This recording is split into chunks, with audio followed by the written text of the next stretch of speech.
52 years ago, at this very point of the world's longest mountain range, a plane collided head-on with the mountain. The surprising thing was that the plane disappeared immediately after the collision. This is the 8,900 kilometers long Andes mountain range of South America, where there are 15,000 feet high mountains and nothing is found except unbearable cold and silence. When neither the wreckage of the ship nor any dead bodies were found for several days, it became clear to the authorities that there would be no passengers left, so they announced closure of the search operation. Talks about the plane crash continued in the news media for the next few days, and after that everything slowly started getting back to normal. People had now forgotten this accident, but after about 2.5 months of this accident, exactly 72 days later, the authorities received a message from the missing plane. It was the Uruguay Air Force Flight 571, which, by performing a miracle in real life, will remain always named forever in the history.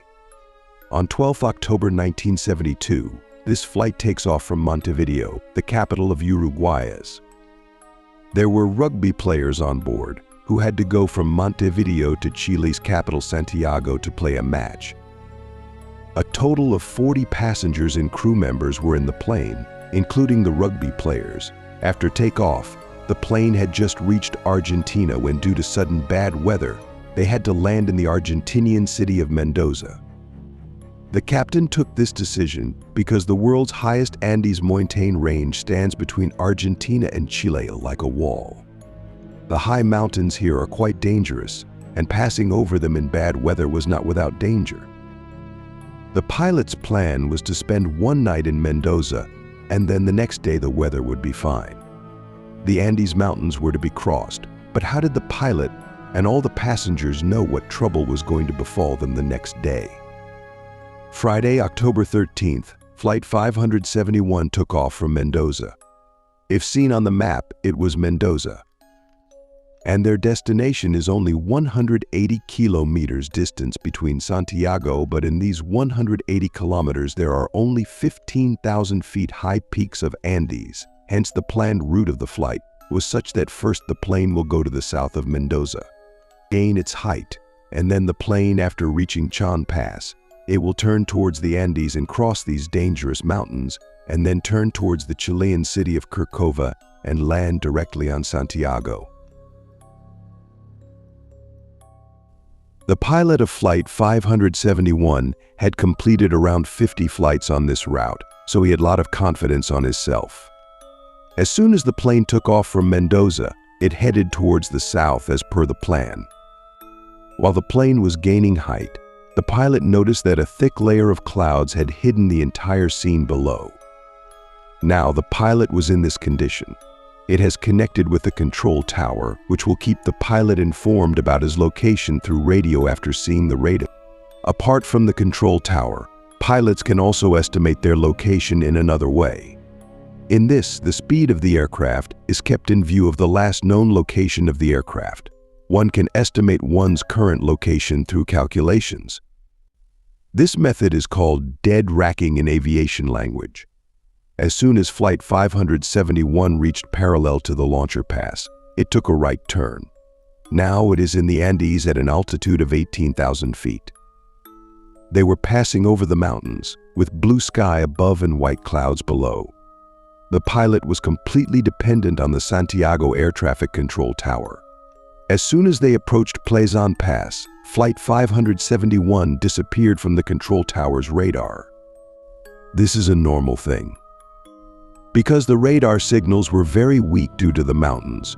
On this occasion, the co-pilot calculated their location through dead reckoning and radioed the Santiago Control Tower at 3:21 p.m. that after 1 minute we reached the city of Cusco, Chile. They asked the control tower for permission to descend the plane. Now normally the plane takes 11 minutes to reach Curic from Chon Pass, but they had covered this distance in just 3 minutes. This thing did not make sense to the staff sitting in the control tower. But because Flight 571 was not showing on the radar, they gave permission to descend the aircraft, but they had no idea that the co-pilot had actually calculated the location of the plane was wrong. The pilot thought he was over Corico, but in reality the planes were crossing Chan Pass. A huge disaster was waiting for Flight 571. As soon as permission was received from the control tower, the pilot made a right turn and started reducing the height of the plane. At the beginning, they faced dangerous turbulence, but when they crossed the layer of white clouds, they saw that a huge mountain was standing in front of them. Yes, at this point the pilot realized that in reality he was still in the Andes. The pilot tried his best to gain altitude again. The nose of the plane was now towards the sky, but regretfully, perhaps this could have been done a little earlier. The tail of Flight 571 hit the top of the mountain and separated from the plane. At this time, this mountain was completely covered with snow, without tail and wings. The fuselage of Flight 571 slides straight down in the snow and stopped at this point. Due to the crash, 12 passengers died on the spot. They were gone, especially those people who were present in the rear part of the plane. Generally, the lives of 33 passengers were saved due to the fuselage of the plane, but they suffered a lot of injuries. Due to the separation of the tail, the back part of the plane was opened, from where extreme cold was coming inside. At this time, they were stuck in the Andes at an altitude of 11,500 feet, where the temperature was -30 degrees Celsius. As soon as they came out, as far as they could only see snow-covered mountains. The first thing he did was to bury the bodies of his companions in the snow. The news of the plane crash had alerted the Chilean authorities, but they did not know that it had actually crashed in Argentina. Without wasting any time, they searched for him, started the operation in which 4 airplanes took part. While searching the suspected area from morning till evening, they neither saw any plane nor any debris. It was a very difficult search operation because all the mountains below were covered with snow and were reflecting light. Uruguay and Argentina also took part in this search operation, and now a total of 11 aircraft spent the whole day searching for Flight 571. Rescue planes passed several times over the passengers remaining on the crash side. Despite all their efforts, the rescue planes could not catch sight of him. Later, they found lipstick in one of the luggage, with which they wrote a big SOS on the fuselage of the plane. They also made a cross on the snow with the luggage bag, but still they could not be seen by rescue planes. After running the search operation for a total of 6 days, the search operation was ended on October 21st, 1972, by declaring all the passengers dead. On the 11th day, the passengers present at the crash site found a radio in the cockpit, which they tuned and heard the news that the search operation to find them was now being called off. Already in such a difficult situation, this news added even more to their distress. What seemed to be their last hope for survival was gone. In the first week of plane crash, 5 more passengers lost their lives due to injuries. Now only 28 passengers were left at the crash site. They collected the luggage and the wreckage of the plane and turned off the fuse of the plane to save themselves from the cold. They cut off the plastic visor of the cockpit and made glasses for himself, which provided some protection from the light reflected from the snow. They used seat covers for heating purpose and made snowshoes from the seat cushions. There were 8 chocolate bars, 3 jam jars, some dry fruits, and a few bottles of water. For the first week, they ate this food with great difficulty by dividing it among themselves. But when all these things were finished, they started eating clothes and cotton, due to which they started falling ill. In this part of the Andes, they could not find anything for energy, and on top of that, it was not possible to descend from the ridge on which they had crashed, nor to hike upwards during this period.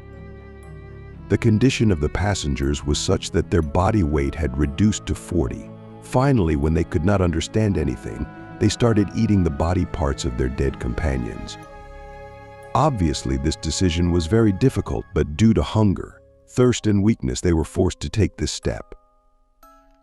On October 29th, 17 days after the crash, suddenly an avalanche came at night and attacked the fuse box badly. The speed of avalanche was so high that the entire fuse box was filled with snow from inside. 9 survivors were killed in this accident.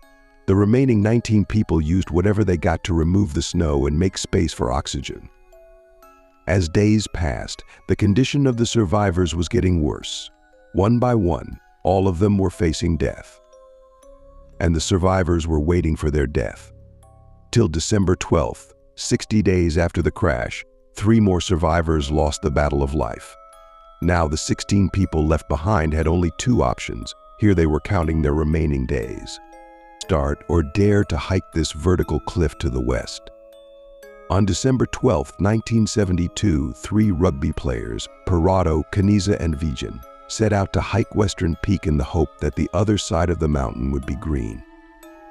It was a very painful hike, as they did not have professional gears, and on top of that the temperature was minus 30 degrees Celsius.